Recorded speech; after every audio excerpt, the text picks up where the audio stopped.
When you had that third failure in a row, did you think, I need to pack this in? Never. Why not? I don't ever give up.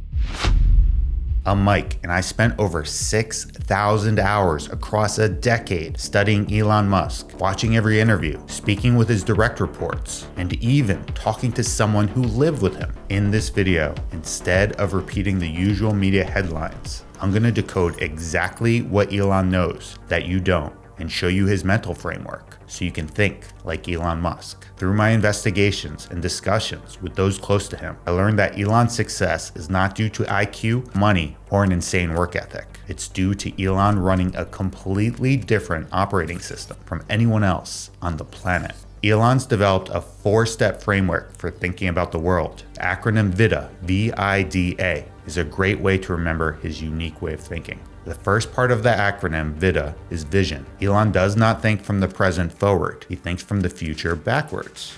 Musk decided that the only way to get an affordable rocket was to build it himself. Read every book I possibly could on rocket engineering and decided to try giving it a go. And he started SpaceX. Most people look at the world as it exists today and ask, what can I realistically improve? Elon looks 10, 20, sometimes even 50 years into the future and asks, what does the final version of this need to look like? And from people who have been in the rooms with him, this is one of the strangest things about watching him. I've literally heard stories where someone will ask a question about a product decision. Should we do it this way? Should we do it that way? And Elon will just stop. He would just sit there silently for around 10 seconds. And it feels like he's not just thinking about the next version of this product. He's mentally simulating a future in which this product lives in. What happens if this scales to millions of users? What happens if this has to be manufactured 10,000 times? What happens if this decision compounds for 10 years? And what happens when the entire industry moves in this direction? That's why his decisions can seem really strange in the moment. He's often optimizing for a future that the other people in the room haven't even begun to imagine yet. It looks crazy to the room in real time, but given a long enough time horizon, his macro predictions have a terrifying habit of being right 10 out of 10 times. That sounds simple, but it completely changes the way you make decisions. If you were starting in 2003 when Tesla was founded,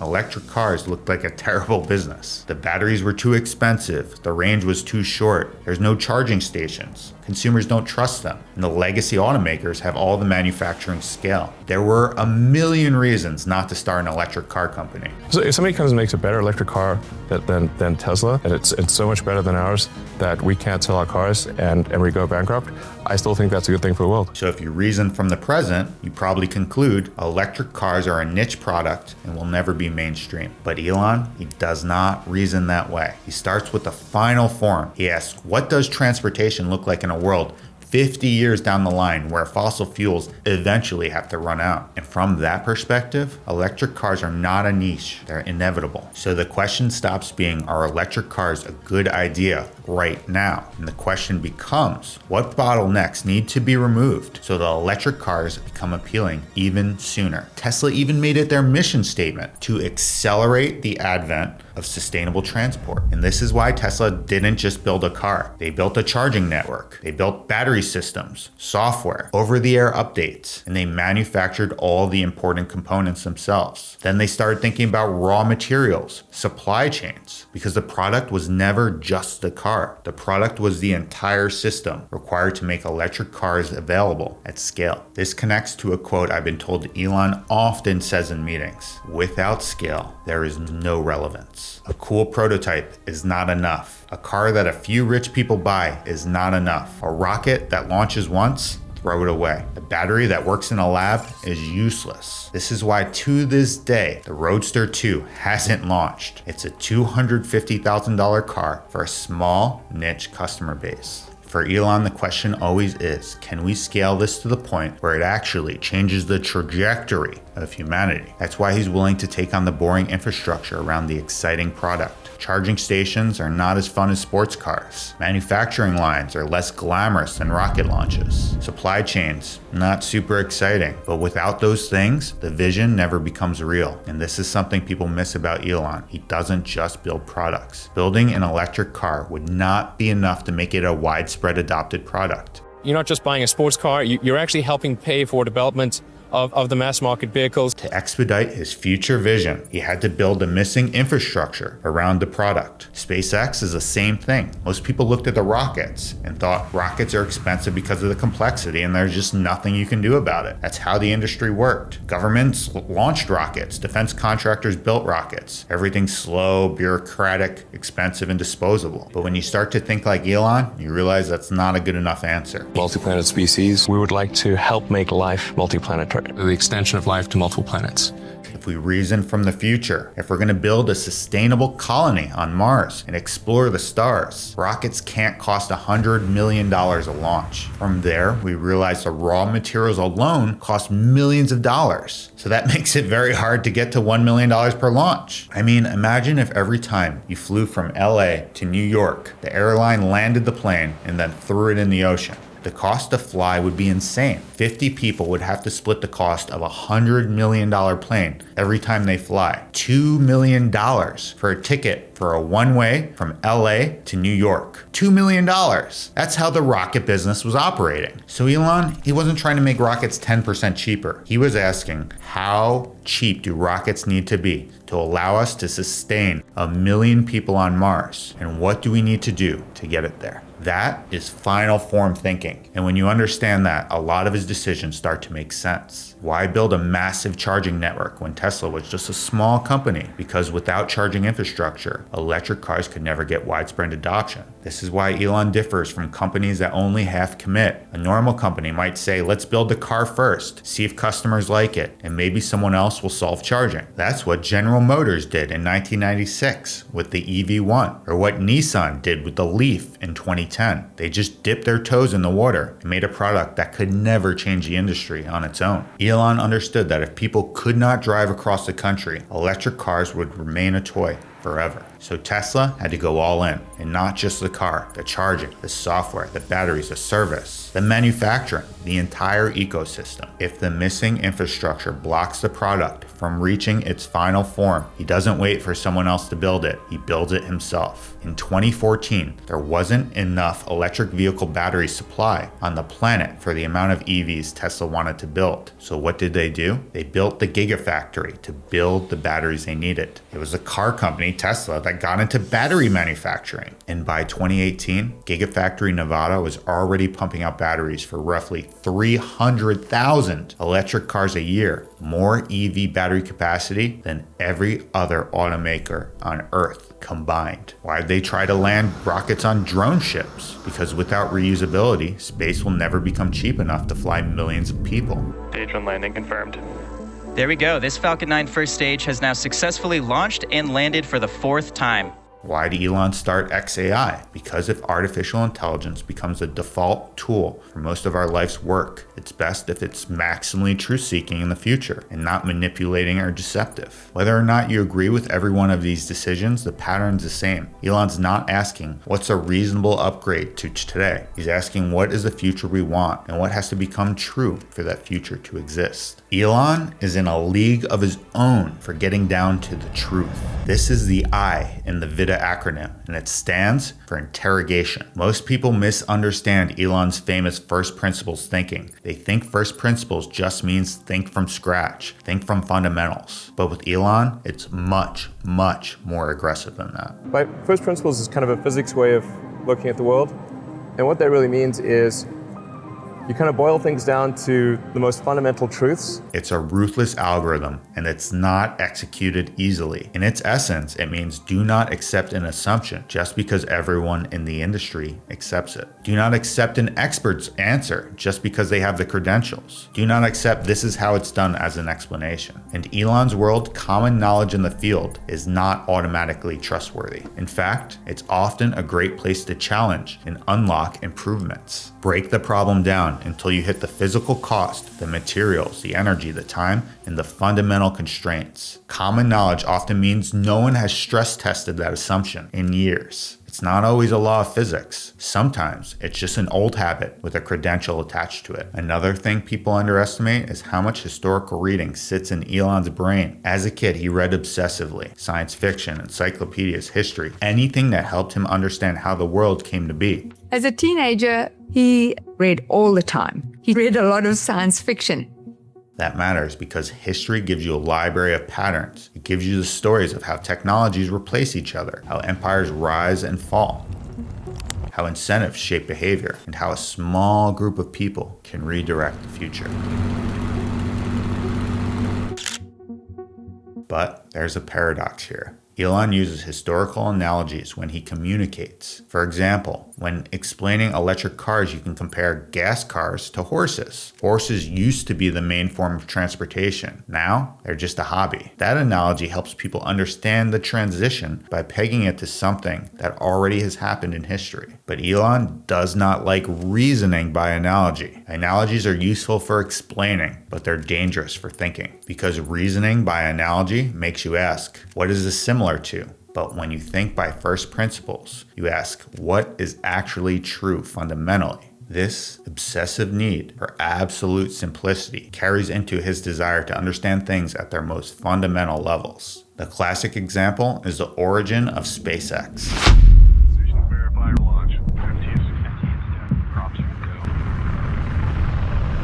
Elon wanted to send a small greenhouse to Mars, so he went to Russia to buy refurbished ballistic missiles. And the Russians treated him like a joke. They thought he was some internet millionaire who had no idea what he was doing. But on the flight home, instead of saying, well, the experts say rockets are too expensive. I can tell you it was very weird going to the Russian rocket forces and saying, I'd like to buy 2 of your biggest rockets. They thought I was crazy, but I did have money. Elon started breaking down the rocket into its raw materials: aluminum, titanium, copper, carbon fiber, fuel, and he realized something insane. The raw materials were a tiny fraction of the final cost of the product. So then the question became, if the materials are not that expensive, then why are rockets so expensive? And that question became SpaceX.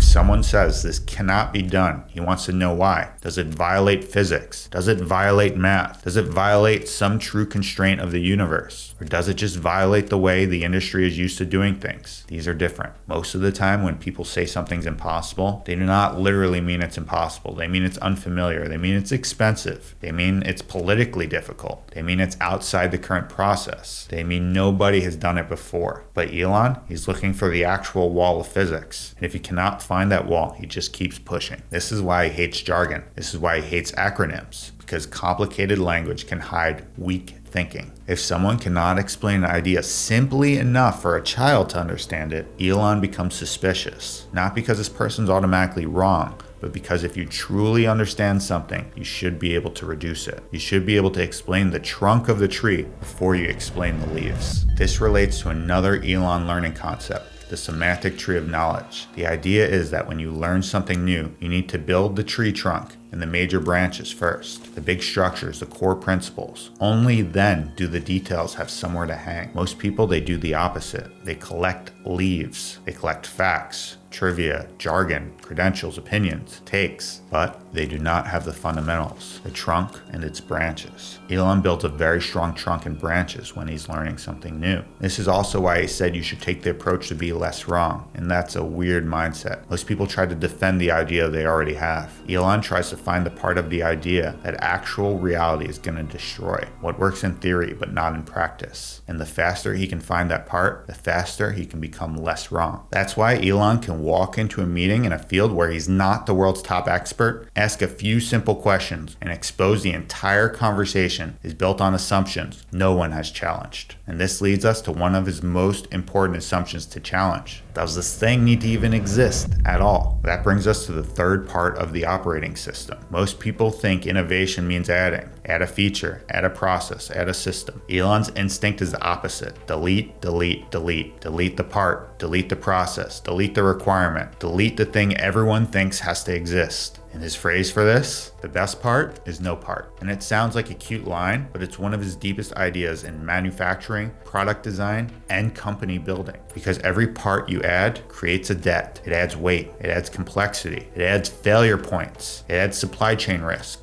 it adds maintenance. So every part should be treated as guilty until proven innocent. And this does not only apply to physical parts. A recurring meeting is a part. A manager between two people that should be talking directly to one another is a part. A rule that everyone follows because this is how we do it is a part. Most companies accumulate parts like plaque in an artery. Just like in a government, if no laws are deleted, so many laws are created that nothing is legal anymore, and innovation slams to a halt. Then years later, everyone's following a system nobody would have ever designed from scratch. Elon's algorithm attacks that decay. Question the requirements, delete what you can, simplify what remains, accelerate it, and then automate. And the order of that matters, because one of Elon's biggest mistakes came from getting that order wrong. At Tesla, he tried to build the alien dreadnought factory, a hyper-automated manufacturing system where robots would do almost everything. It sounded futuristic, it sounded elegant, it sounded like what a technology company like Tesla should do, but reality punched back.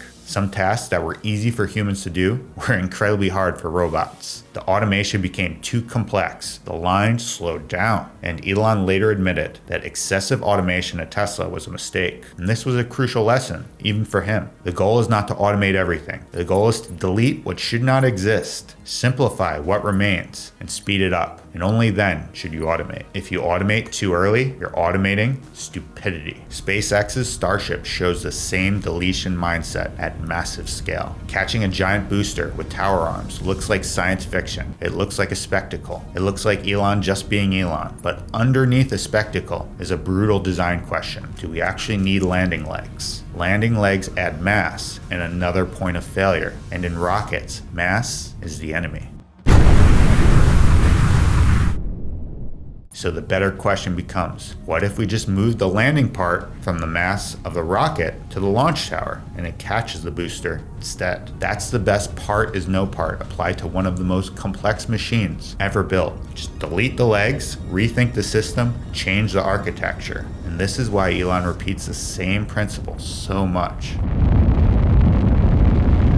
Question the requirements, delete, simplify, accelerate, and automate. He can sound like a broken record, but he has to, because these ideas, although they're really easy to agree with, they're extremely hard to practice. Everyone says they question assumptions. Almost nobody actually deletes a thing. Everybody says they want simplicity. Almost nobody goes through the pain of removing a process. This algorithm is a constant running loop, not a one-time cleanup. You delete one step in the manufacturing line, and then suddenly step 150 becomes unnecessary. Then step 200 changes, and then step 30 was based on an old assumption. So now you have to go back and rethink that too. The loop grinds a product or company towards its simplest possible form, which will never be achieved, but ideally is always strive for. And simplicity is not just more elegant, it's cheaper, it's faster, it's more reliable, it's easier to scale, it's less fragile. Simplicity is a superpower, but simplicity alone is not enough. You also need speed. The fourth part of the operating system is acceleration. And this is why Elon's companies can look chaotic from the outside. Priorities change, timelines move, teams get redirected, plans rewritten constantly. Working at his companies has been described as jumping out of a plane and building the parachute on the way down. From the outside, it can look impulsive, but the chaos is not random. It's an asset. It's the cost of learning faster. When you are truly building something new, you cannot know every detail in advance. You may know the final form, but you don't know the path through the maze. So Elon's companies try to collide with reality as fast as possible. Build the thing, test it, break it, find the bottleneck, fix the bottleneck, test again. That cycle matters more than the perfect plan. There's the famous Mike Tyson quote, "Everybody has a plan until you get punched in the face." In engineering and manufacturing, reality is that punch. The part that worked great to install once becomes impossible to install 10,000 times. The supplier that handled prototypes great massively under-delivers when needed at scale. The elegant factory process gets destroyed by one ugly bottleneck. The thing that looks simple in a meeting becomes the entire reason production is stalled. You cannot discover all of that in a conference room. You discover it by doing. And this is why the Thomas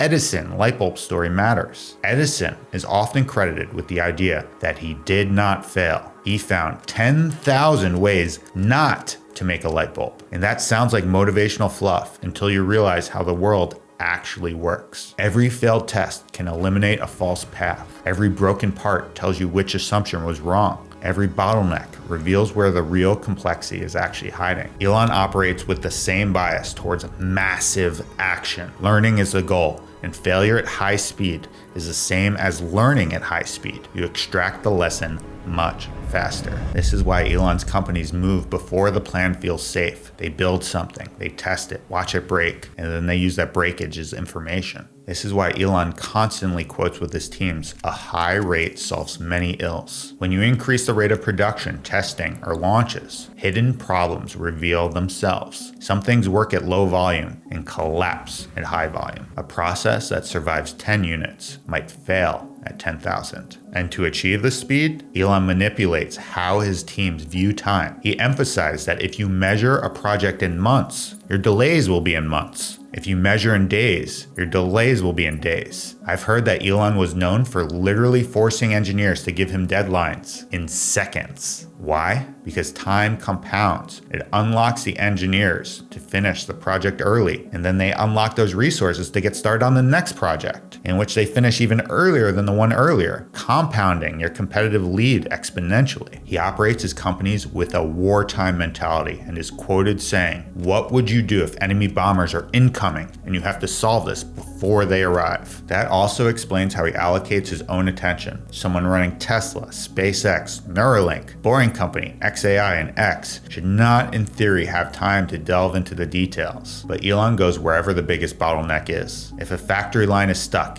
he's there. If Starship production hits a wall, he's there. If xAI needs more power for a data center, he's in that problem. If a team gets stuck on the wrong priority, he'll redirect employees to that project immediately. This is why his day looks like a fluid, hyper-efficient nightmare. He uses meticulous time blocking, but will update his schedule live as needed, which is why he's often late for meetings. He jumps from one existential crisis to the next, giving the biggest priority his attention until the team has a plan to solve it. And even though he's hopping from meeting to meeting to meeting, when he's in the meeting, he's laser focused. He's listening, completely immune to all the surrounding chaos. This is why speed becomes the real moat. Most companies think their moat is the brand, patents, capital, or market share. Elon knows the deeper moat is learning speed. The pace of iteration is all that matters. How fast can you build? How fast can you test? How fast can you discover you were wrong? How fast can you become less wrong? Because speed compounds. Tesla showed this in the auto industry. Before Tesla, most people thought the car was a finished physical object. You bought it, and it mostly stayed the same. Even the next model year had very little changes. Tesla made the car feel like software. The interface could change. The driving behavior could change. The charging system could update. The whole product got better constantly every couple months after you bought it.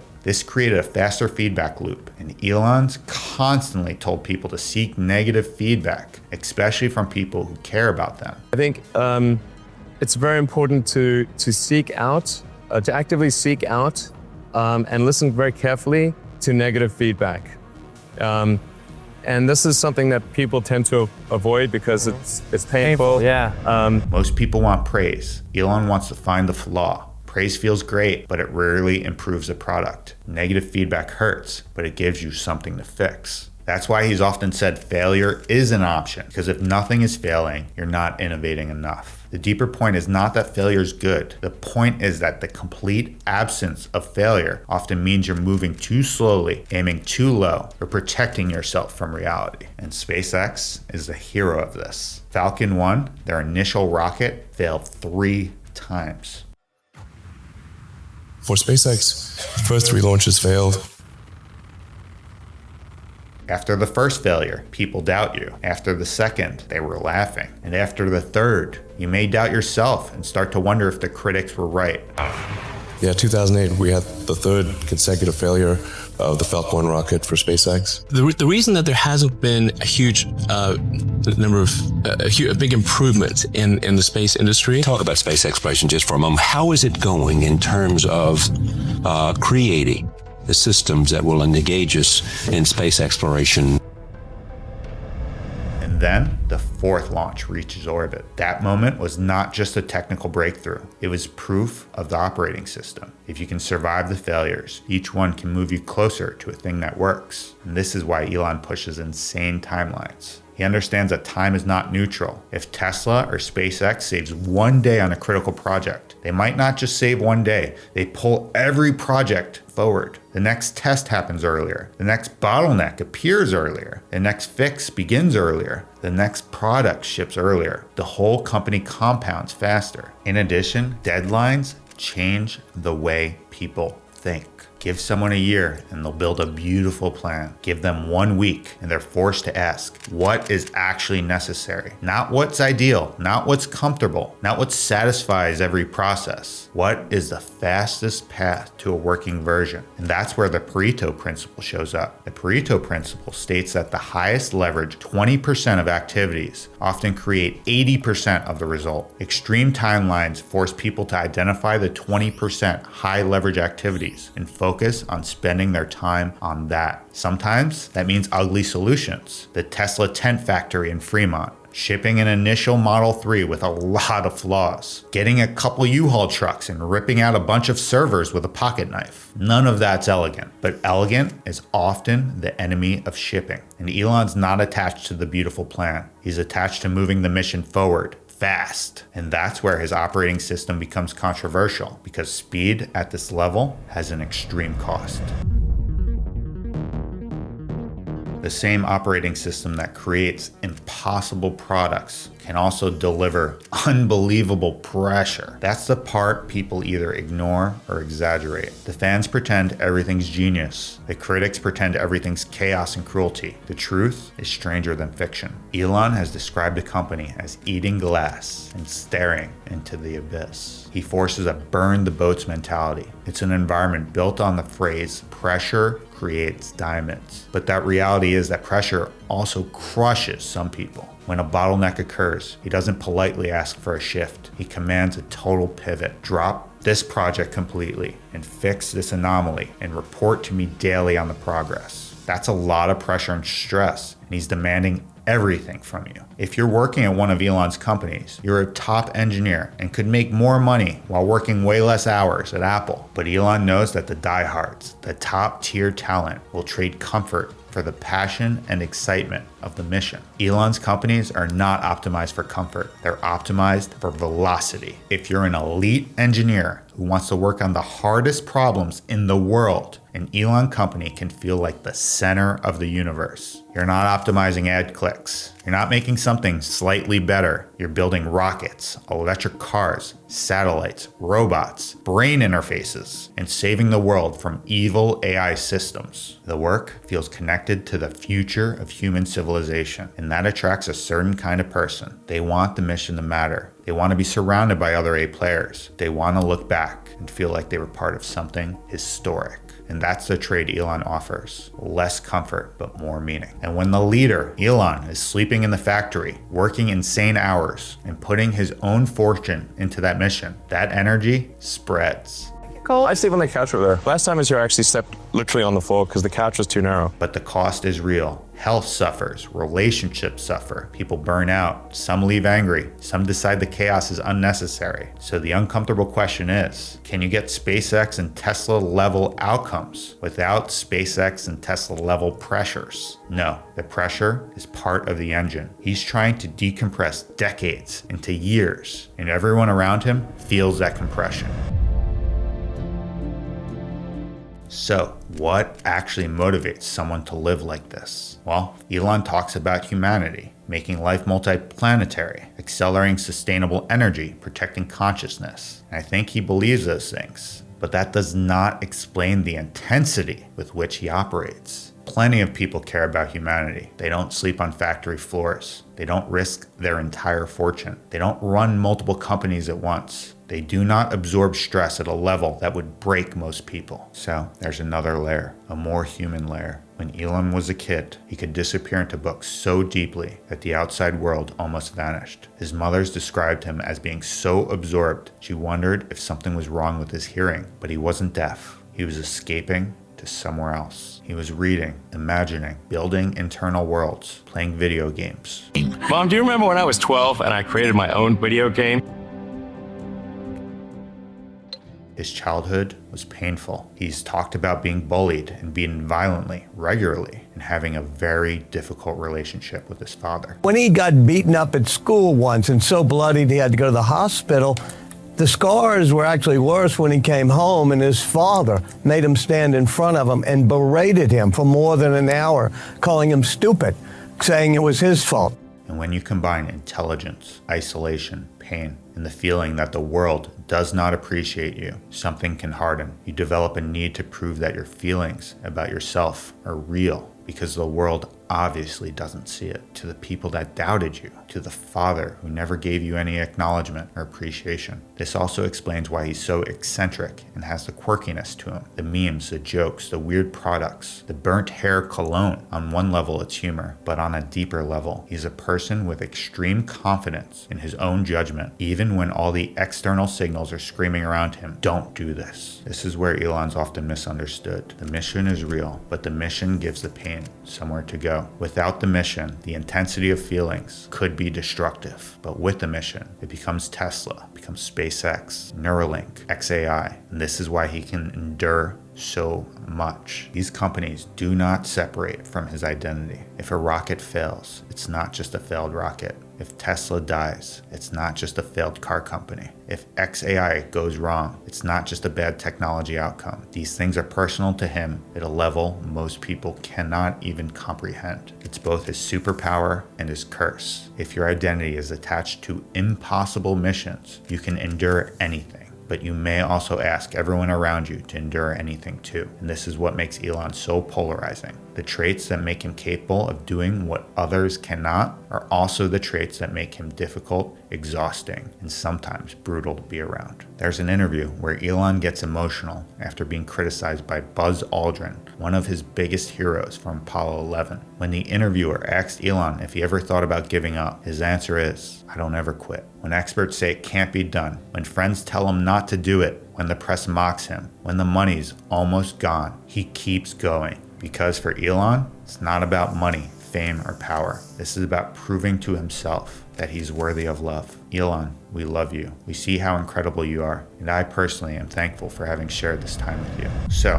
when you put it all together, the Elon Musk operating system looks like this. Vida, vision. Start with the final form. Imagine it at scale. Interrogate, reason from physics. Distrust any expert who cannot explain it simply. Question every requirement. Delete. Delete, delete, delete. Simplify through reduction. And accelerate. Move fast enough that reality gives you tons of feedback. And while doing that, seek the negative feedback. Rally the company around the biggest bottleneck and create urgency. And when it looks like the whole thing is going to fail, never, ever quit. The press may mock you. Experts will say you're wrong. The rational thing may be to stop, but it's in these moments that you build your legacy. So no, I don't think Elon Musk's success is due to his IQ, money, or work ethic. Those things matter, but a lot of people have those things. What differentiates Elon from everyone else on the planet is his framework for examining the world. But now you have this framework. So get out there, think like Elon Musk, find the truth in the world others miss. Use this power wisely, build a future you want, and never quit.